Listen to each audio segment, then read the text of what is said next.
ошондой жаман шайтандын жетегине түшүп калгандан алыс кылсын. Биздин балдарыбыздын ошондой шайтандын жетегине түшкөндөн алыс кылсын. Бирок ушундай татынакай эле ата энеси бар, татынакай эле үй бүлөдөн чыккан адамдар ушундай жолго барганын көрүп атабыз. Ата энесин кан жуткуруп, бир туугандарын кан жуткуруп, ушул жерден өзүнүн жубайын кан жуткуруп, балдарын ушинтип кан ичкендей кылып туруп таштап кеткен инсандар болуп атат. Бардыгыбыз өлүм деген бул дүйнөдө бардык нерсе жалган болот. Куруп алган үйүң 50 жылдан кийин бузуп атасың, жалган бекен, жалган экен. 5 жыл, 10 жыл мурун алган мактап ушундай учкан куштай болгон нерсе деп алган машинаң 10 жылдайын айдагың келбей атат. Бул жалган бекен, жалган экен. Бир учурда ушундай жигит элең кармаганыңды сындыра турган, эч нерсеге тойбогон, бардык нерсени талкалап ийем деген күчүң бар эле.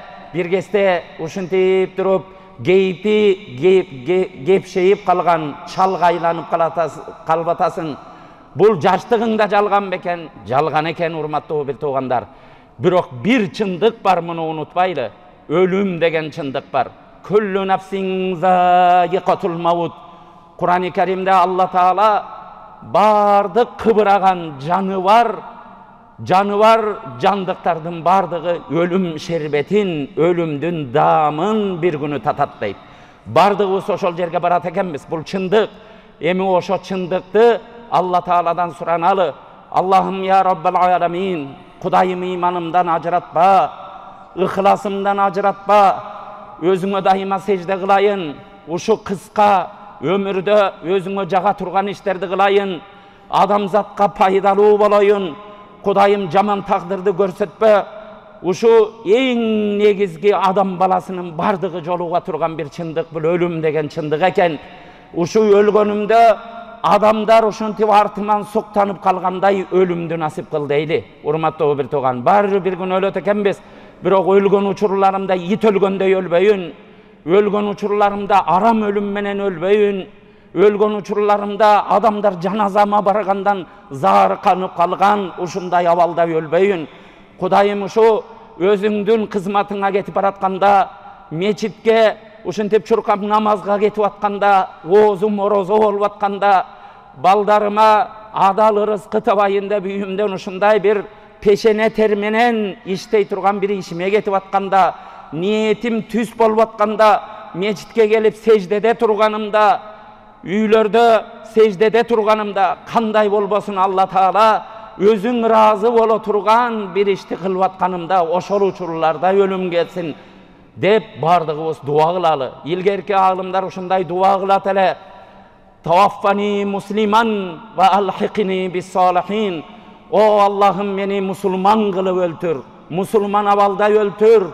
Анан кийин салихтер менен таза адамдарга мени улаштыр, таза адамдарга мени кош деп улуу аалымдардын дуасы эле. Урматтуу бир туугандар, бул нерселерди эмне үчүн айтып атабыз?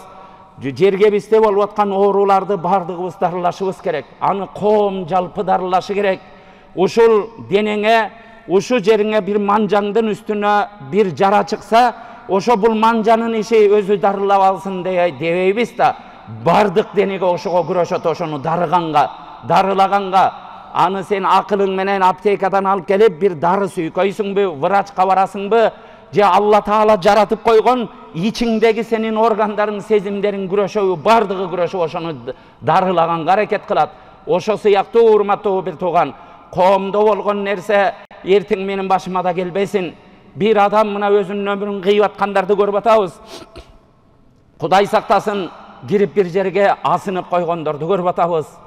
Бийик үйлөргө чыгып туруп өзүнүн боюн таштап ийгенди көрүп атабыз.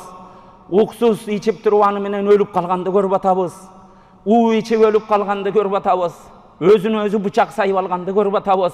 Баарын көрүп атабызбы? Бирок ушул нерсени унутпайлы. Ошол нерсеге жан күйгүзүп күйбөгөн болсок, ошол жерге дуа кылбаган болсок, ошо менен кошо кайгырбаган болсок, ошонун астын тосконго аракет кылбаган болсок, эртең эле биздин сенин да корооңо ошо нерсе келип келиши мүмкүн. Кудай сактасын, менин тууган уругуман, менин ушу жакындарыман күйүп кете тургандардын башына ошо келип калбасын. Шайтандын tizginine aldırıp men da oşo jolga barıp kalbayın, uşu koomdan alыс bolsun dey turgan bolsak, bardığыбыз akılыбызды işletip, bardığыбız bul nerse menen güreşeli, hurmatly bir togandar.